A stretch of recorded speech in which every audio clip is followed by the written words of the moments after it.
You've tuned in to the 49ers Rush podcast, and here is your host, John Chapman. All right, thanks for listening to another episode of the 49ers Rush podcast. I'm your host, John Chapman, and I, like you, am very ready for football to return, and we are so close. The reporting day for 49ers training camp is 7/25, which means we are almost exactly 3 weeks away from getting our 49ers football back, and we're actually not too far off as well from the start of the preseason. Our first preseason game is versus the Cowboys on August 9th, and our first regular season game, where we travel to Minnesota, is exactly a month after that. So we are pretty close, 3 weeks away from camp, 1 month away from preseason, and 2 months away from regular season. So we got a lot of great stuff coming to you.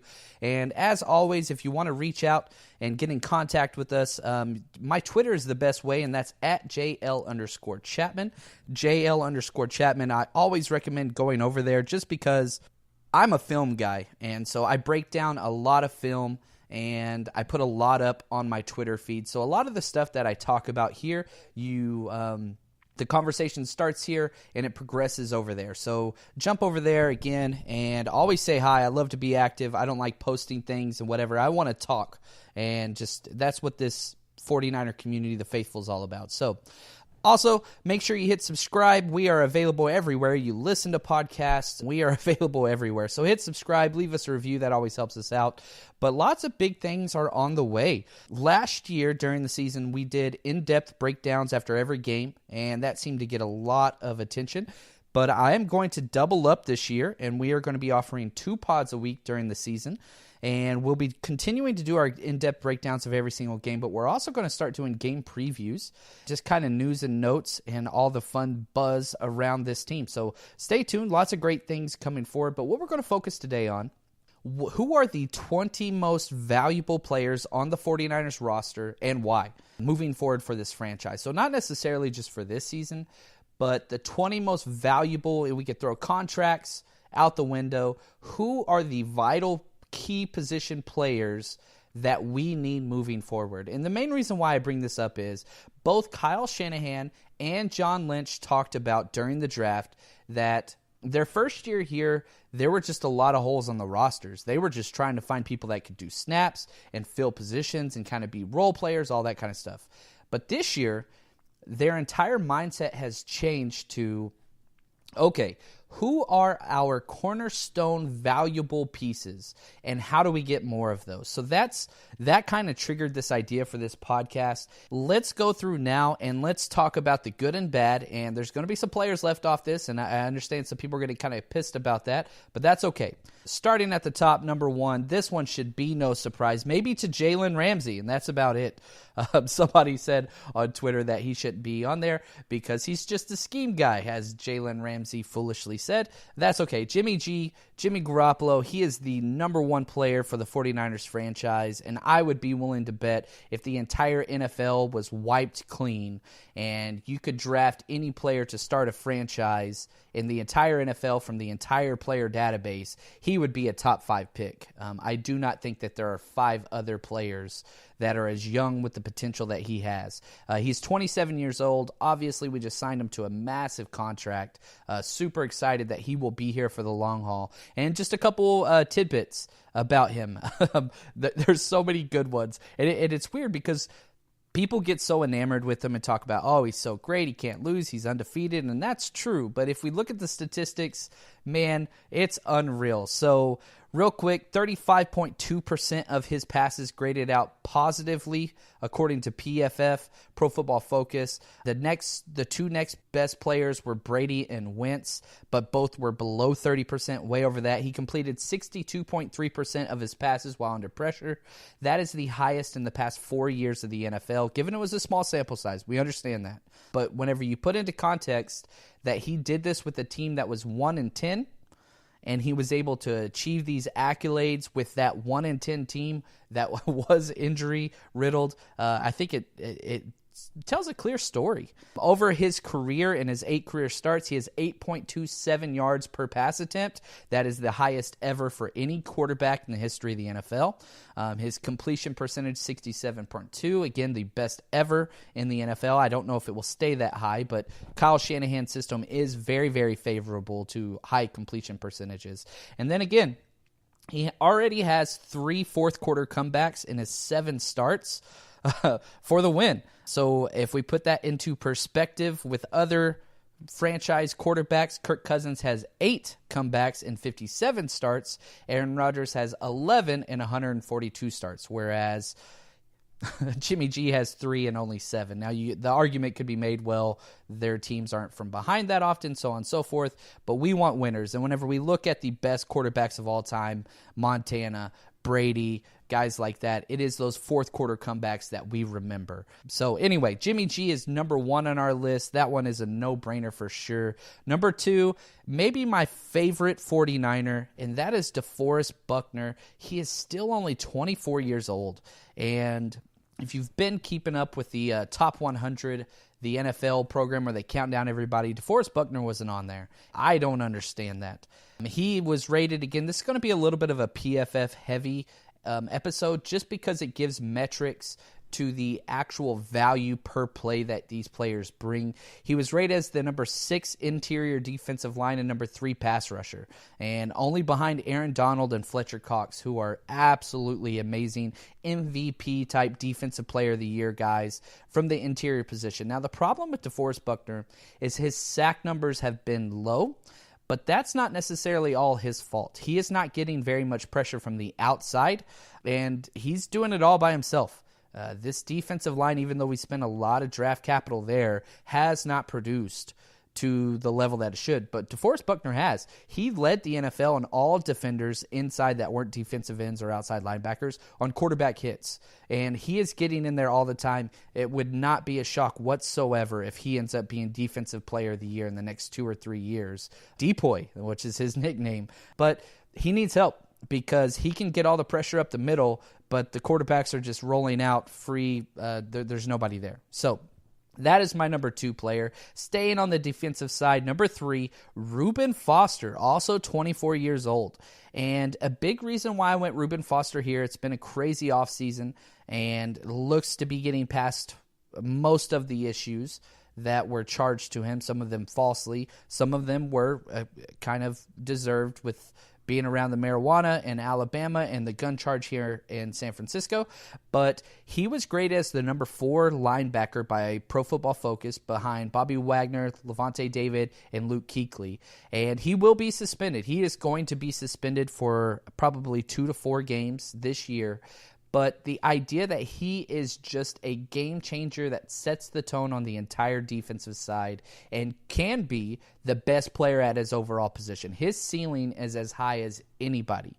He is just a one-man wrecking crew that whenever he makes a play, the entire defense is better because they feed off of his energy. He is just an absolute phenomenal athlete. I just hope that he can continue to make good choices on and off the field and stay healthy, and we'll see what he can do. But Reuben Foster is my number 3. Number 4, we're going with our first draft pick from this year's draft class, and that is Mike McGlinchey, who is 24 years old again. So that's 3 players in a row, 2, 3, and 4 that are 24 years old, and he is the epitome of what John Lynch and Kyle Shanahan said, where we are looking for cornerstones to come. We had Trent Brown, who is a legit right tackle, one of the best in the league, but he didn't fit the system, and he was not durable. He didn't like playing through injuries and was very overweight and all those things. Mike McGlinchey is the antithesis to that. Great player, amazing pass blocker, one of the best kick slides that I have graded of any tackle coming out of the draft. On top of that, he's completely durable. He had 39 straight starts at Notre Dame and has never missed a football game, going all the way back to Little League. He is beyond durable, very, very intelligent, and he will be our right tackle for the foreseeable future until Joe Staley, that dark day comes where he rides off into the sunset. But he is a cornerstone. He is going to be in charge with protecting Garoppolo. That's what he does. Number 5, let's jump back over to the defensive side of the ball, and Solomon Thomas, 23 years old. He is so young. We forget how young he is. He is younger than our rookies this year. He just has to find a spot to excel. I really wish they would keep him inside more. I understand the value of the outside edge player and Saleh's defense, but if you go back to his college film, he was rated, all of his positive plays came from interior. All of his pass rush came from playing inside. He looked lost playing outside, gave up outside contact, outside contained consistently. I love this kid. He is a splash player, but he's got to cut down on the mistakes, or you got to make more splashes. He got 3 sacks last year. He's got to get more. So more sacks and less goof-ups or mistakes, and he's going to be great. But I really wish that they would just give him a spot. They're still going to move him around, and that's okay. But we need more from him because the potential is there with him. He is very disruptive, but we need more consistency. Number 6, I'm going to Ahkello Witherspoon, another 23-year-old. Very, very young, our 3rd-round pick corner from last year. I have not been kind to this kid. If you have followed along with this podcast, I absolutely love what he does in the passing game, but his run presence and physicality is non-existent, but he has improved. Probably the person that has benefited the most from Richard Sherman coming over is this kid right here, because Richard Sherman is what you want in this physicality, but can still do everything in the pass game, in the attitude. So I really think, and if you have seen the pictures of Ahkello Witherspoon, he has added on some bulk. He is much more physically built, and I am excited to see that transition to the game film. He didn't have a great year. His first 3 games were pretty rough once he became a starter. But the great thing is, by the Richard Sherman signing is, he doesn't have to face the number 1 play in and play out. You can put him on the most favorable side and leave Sherman to take advantage of the tough. They're not going to be switching corners, but you can rotate your safeties and your linebackers to help one side over the other. This is great. So Ahkello Witherspoon is my number 6 because the corner position in this defense is so valuable. And as we continue going through this, you will constantly see that length in the secondary is everything. So excited to see what Ahkello Witherspoon could bring. He could be a cornerstone piece for this defense, or he could fizzle out, which would be very, very sad, but he's only 23. We just need him to be more physical. Number 7, Weston Richburg, big free agent signing, 27 years old, our center. I am very, very excited about this guy. He wants to play football and is in a perfect fit for Kyle Shanahan's thing. And that's the thing, as we go through this, you're constantly seeing these guys that aren't just good football players that we could get for bargains. That's not what our front office is doing at all. We don't want bargains. We want fits. We want perfect fits to our scheme because we're going to be here for a while. And there's something happening with Kyle Shanahan.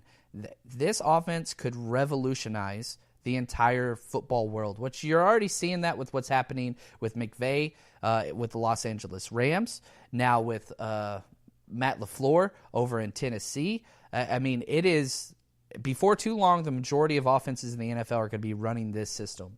And it's pretty exciting to see. Kyle Shanahan did this with a pretty rough team and not his guys. And as he gets his guys, watch out. Sky is the limit. So Richburg's got some major injury issues, had a major concussion last year that put him on IR, but he was cleared with about 4 weeks left in the season. But because the Giants put him on IR a little too quick, he wasn't able to come back. He was very, very upset about that, but very, very excited. He's had almost a full year to kind of rest and get healthy. He's cleared, and if he stays healthy, our line is going to actually be legit. I can't think of the last time we've been able to say that. Number 8, Adrian Colbert. Number 20, he's 25 years old, and he is going to be playing that single high free safety. And the coaching staff was so excited about this that they decided to move Jimmy Ward away from safety, which I applaud you. I'm so pumped about this. He is the perfect fit in the system because he's a freak athlete with insane speed. Now, it's a little bit more straight line speed, but he is a thumper. He loves to hit. If you go back to the play where against the Texans, it was a close back-and-forth game, great game, and they did a little screen pass to Hopkins on the side, and DeAndre Hopkins, he screamed down, Adrian did, and blew him up, fumbled the ball, and we got the win because of that. And that's who this kid is. He is a splash play maker that covers sideline to sideline with this crazy speed. The only problem is he does make mistakes and needs more consistency. If he can do that, you are talking about an elite safety in a perfect scheme that we got in the 7th round. So very, very excited. If Adrian Colbert can stay healthy, continue to make these plays, he's going to be around for a long time. Number 9, I got Arik Armstead, 25 years old. Man, he is still young. Durability is everything here. He has played very, very well. Not at a Pro Bowl level, but at a starting level in the NFL. He hasn't lived up to his draft pedigree, but he's a player, and he is a guy that we could use. He just misses way too much time. He's going to have to find a way to stay healthy and stay on the field. Otherwise, this will be his last year with the 49ers, but the potential is there. He fits exactly what we need with the insane length and athleticism and outside pass rushing potential. He just got to stay healthy. So, and the last one in our top 10, we're going to do 20, but I want to stop at 10 and kind of review. But the last one is Jaquiski Tartt, 26 years old. He was rated as the number 16 safety last year. And again, we're seeing this theme with these players. He's a boom-bust player. And what I mean by that is probably had one of the best interceptions in the entire NFL last year with an amazing one-handed, over-the-shoulder, spinning around interception that was just unreal. But the next play after that, he gives up a huge touchdown because he blew his coverage. He makes this awesome hit in the box, and then he gives up outside contain. If he can get consistent, which he's only 26, he has all of the tools, and perhaps the second year in this defensive scheme will help him out tremendously because, again, he's going to be relied on more. Eric Reid is gone, and so his playing time is going to shoot through the roof. So real quick, just out of our top 10, every single player on this top 10 list is under 27 years old, which tells you a lot about this team. We are insane young. And again, our quarterback's 27. Quarterbacks play longer than any other position in the entire NFL. And then Western Richburg, our center, is 27 as well. But everybody else is 25 or below, and even a 23-year-old. So we've got a lot of youth on this team. Now, number 11, gosh, Joe Staley. I just love this guy. I wanted to move him higher, but he is 34 years old. And right now, I think anything that we get from him, if this is the last year, we need to just be happy and thankful. Now, the crazy thing about Joe Staley is he's crazy. He played with a broken face after 1 week. He loves football, and he said he's having a great time. And he calls Mike McGlinchey his little brother, which is hilarious. And it seems like the clubhouse and everything that's happening with the 49ers is fun.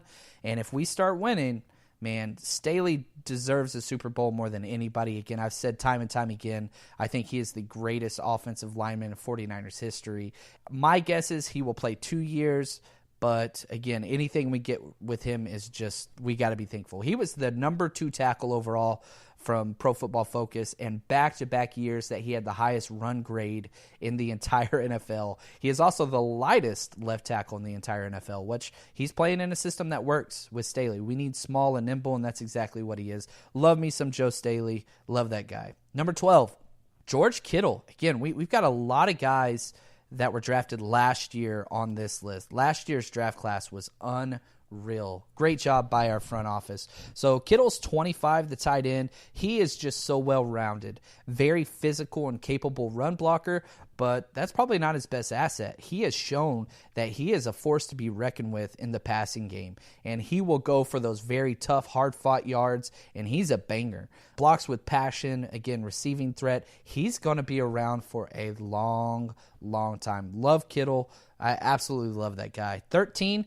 this is our oldest player so far. Actually, scratch that, Staley was. But Richard Sherman, 30 years old, comes in as number 13 on the most valuable 49ers moving forward. Coach Sherm, I was able to speak to an undrafted free agent on the 49ers roster that's in the secondary. And whenever I asked him about Richard Sherman, I'm leaving his name out on purpose. Whenever I asked him about Richard Sherman, he says, Sherman has more football knowledge than any coach that I have ever been around. The guy knows everything. It's like calculus back there for him. And if you've watched any of the film coming out of training camp, that's exactly what you see. He's got everybody off to the side. He's teaching them what to do with this, what to do on that. And again, Richard Sherman hasn't even been cleared yet. His Achilles stuff, that's still there. But if you've seen the footwork that he has done and the drills he's released, he's a lock to play week 1. People were so worried about that with his contract and all this stuff. Throw all that out the window. Richard Sherman is going to be starting play 1 for the 49ers. No questions asked. So even though his play on the field will be pivotal to our success, everything that he brings to the locker room, to supporting Foster during his issues that he was going through, to teaching up the young guys, to changing the attitude, oh my gosh. This is such a valuable, it's so great having him around. So that's number 13. And number 14 has direct ties to Richard Sherman as well. Tarvarius Moore, our safety prospect that we drafted in the 3rd round. He is 22 years old, and he was rated as PFF's number 3 safety. Now, the reason why he is so important, he is the understudy to Richard Sherman. Again, go back to this idea of drafting cornerstones. They drafted this huge project player that's 6'1". He ran back-to-back 4.32 40s at his pro day. He is a freak athlete with insane 40, long arms, super fast, and just loves to hit. But what they're doing with him is they are moving him behind Richard Sherman and just having him follow him around everywhere he goes. Tarvarius Moore probably won't play very much outside of special teams this year, maybe not even next year. But what this is a project to get a cornerstone Richard Sherman clone that 2 years from now will be 24 years old, but is twice as fast, just as long, just as physical, but it's a huge project. This is a gamble with a late 3rd round pick that could be a cornerstone cornerback, I kind of like that, for the long term. So watch out for Tarvarius Moore. What he does in the preseason games will be very key to see if he stays at corner, which is what we want, or if he moves to free safety. If he stays at cornerback, watch out, because that is a steal that you got late in the 3rd round. My 15th player is Fred Warner in this draft class. He's 22 years old. He is just, man, he's fun. And if you haven't watched my film breakdown of him on Twitter, go check it out. I think it's my pinned tweet as now. No, actually my pinned tweet is Jerick McKinnon breakdown. But if you scroll down, you're going to find it there. And what he brings to the table is versatility. He is super long and very intelligent. And pair him up with Reuben Foster, and you have kind of your Reuben Foster is going to go blow everything up and make insane highlight plays. Fred Warner is there to make sure gap integrity is maintained and no home runs will be made. So if Reuben Foster goes in there and blows something up but misses the tackle, guess what? Fred Warner is going to be the Robin to Batman. He is always there where he needs to be. He slow plays everything in a good way because he maintains perfect gap integrity. Just a textbook defender that provides a lot of extreme upside with his length and coverage. So very excited to see what Fred Warner's going to do. I think probably by week 3 or 4, he will be the starter alongside of Reuben Foster. I really, really do. 16, I'm going Dante Pettis.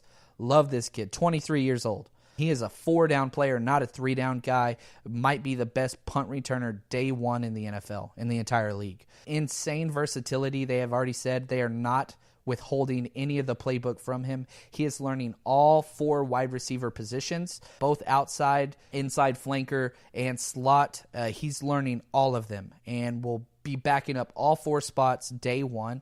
He has the best hands I have graded. You can't find him dropping a pass ever. Amazing routes and separation on every play, plus 32 career touchdowns is just absolutely insane. So he is a Kyle Shanahan. They traded up to get this guy, the only wide receiver in the entire NFL draft that was traded up for, and that's Dante Pettis. They spent and went and got this kid, so they had a huge target on him. Right behind him is Trent Taylor at 24. Love Trent Taylor. He doesn't have the upside that Dante Pettis has. He'll probably have more catches this year just because he's already a starter. But Dante Pettis is a guy that will be an eventual all-star for this team, Pro Bowl type player. But Trent Taylor is amazing. Great separation, does all the dirty work. Loves going over the middle. He just gets drilled and pops up with a smile every time. Mighty Mouse is what I call him. Third down machine, and is already trusted by Jimmy G in the end zone and all those things. So and again, he's going to be our safe punt returner. So if there's a fair catch possibility whenever we're backed up to our end zone, Trent Taylor's probably going to be that guy. Almost done. At number 18 is another free agent acquisition, and that's Jerick McKinnon, who is 26 years old. He came in last year, and people forgot about him, but the stuff that he has been able to do out of the backfield is uncanny. He was rated as PFF's number 8 running back, and this is kind of the first time that the NFL will see this type of running back in this type of system. So I'm very, very excited to see what the potential could be, because the 3 systems that kind of run this offensive scheme, the Rams, the Falcons did when Kyle Shanahan was there. So now what we're going to see, and again, Todd Gurley's amazing, but he's not that small, shifty guy. He's more of a power freak, whereas Jerick McKinnon is very, very quick and skittish and all those things. And so even back in Atlanta, you had Tevin Coleman, who's kind of the bruiser with speed upside, and then you had Freeman, who's just a bowling ball. So this is kind of the first time that we have seen this back in this setting. So watch out, because his volume is going to be unreal. And if you're one of those fantasy guys, man, Jerick McKinnon is going to be unreal, especially in PPR formats. Right behind that, I got 19, Kyle Juszczyk, the Juice, 27 years old. He had a rough start with the 49ers, had some kind of big play fumble issues, but fixed that later in the season, and just a matchup nightmare. Jimmy G came out and said, we got to get this guy on the field more often. The more he's on the field, the happier I am. And he lets Shanahan do all that kind of crazy toy stuff, because you could do the 2 tight ends with a fullback and running back, and so you're in 22 personnel, but it's really, you have 4 receiving threats. And so even though the defense has to change and go big, there's going to be matchup nightmares out there, because that means you're going to have a linebacker or a safety cover McKinnon, and a linebacker or a safety cover in Juszczyk, and you're not going to win both those matchups. You just can't. So, and this brings us to our very last one, and I changed this one actually. I had a rough draft, but after the extension, Laken Tomlinson, our guard, 26 years old, I'm adding him to the list. I think that he's not a Pro Bowl caliber player, but I've gone back and watched a lot of film.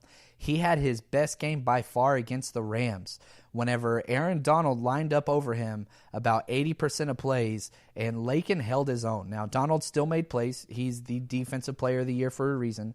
But whenever you think about building your team, you build your team in a way that you win your division first. And whenever you saw what he was able to do against Aaron Donald with you got to say, all right, this is a guy we can roll with. We got him on a pretty cheap deal. It's not too bad. He was the number 21 blocking guard in the run game. And so this is a guy, again, we're down to 20 now, but protecting Jimmy Garoppolo is going to be everything. So real quick, let's do a real fast just run through recap. Number 1 was Jimmy. Number 2, DeForest Buckner. 3, Reuben Foster. 4, Mike McGlinchey. 5, Solomon Thomas. 6, Witherspoon. 7, Richburg. 8, Adrian Colbert. 9, Eric Armstead. 10, Jaquiski Tart. And again, out of all those, they're all under 27, our top 10. Now the bottom half, 11, Joe Staley. 12 was Kittle. 13, Richard Sherman. 14, Tarvarius Moore. 15, Fred Warner. 16, Pettis. 17, Trent Taylor. 18, McKinnon. 19, Juice. And 20, Laken Tomlinson. Now, we only have 2 players on this list, Sherman and Staley, that are over 30 years old. 12 of them are 25 or younger. We definitely, last year we had the most snaps in the entire NFL by any rookie, and the most starters that were rookies. And we were a bad team last year. We're still very, very young. We'll be one of the youngest teams in the entire NFL. But there's a lot of promise that is here. Now, the players that are not on the list and why. Right off the bat, Marquise Goodwin. He's 28 years old. I absolutely love him. He's one of my favorite 49er players that's out there. But I don't think that he is pivotal is not a word, pivotal to what we are going to do long term. I hope he is a career 49er, and I hope he starts for us for a very, very long time. But I do think that eventually, if all of our receiving corps stays healthy, I think that he will start to be phased out by Pettis, just because Pettis is a more clear wide receiver and less of an athlete. Now, again, I love Goodwin. I'm not trying to say anything bad about him. I just think that the long-term value is not as big. Pierre Garçon, same thing. He's 32 years old. We still haven't seen him play with Jimmy. That's the crazy thing. Pierre could have back-to-back great years, kind of like Larry Fitzgerald type years the past couple years where he has 90-plus receptions, so on and so forth, and just gets crazy targets. But, again, he's 32, so long-term, I just don't think it's there. Jimmy Ward, he's probably not even going to be starting for us. He'll back up the entire secondary, and he can't stay healthy. If he stayed healthy, he should be starting nickel corner day one. But, again, he just can't stay healthy. So we'll see what happens with him. Joshua Garnett, man, I really wish he was drafted to another team. And I don't mean that as an insult. I just think he got dealt a bad hand going into a Chip Kelly-led team, and now he's not a fit for our scheme. So he lost a lot of weight, and he's working hard and doing everything he can. But I think best case scenario, he's a starter at guard after an injury. But his time with this team is very, very short. I don't think that you can justify paying him out his contract 2 years from now whenever he's in his fourth year of his rookie deal as a first-round pick at guard. So I hope the best for him, and maybe he can win a starting spot this year. But, again, if you look at what Kyle Shanahan has been doing all across both offense and defense, I want fits for my system, and Josh Garnett's just not that. So, again, hopefully you enjoyed this episode. Go ahead and hit that subscribe button and let me know on Twitter what you think. JL_Chapman, and stay tuned because, man, it is time. And we got a lot of great stuff coming. So stay tuned. Appreciate it, faithful.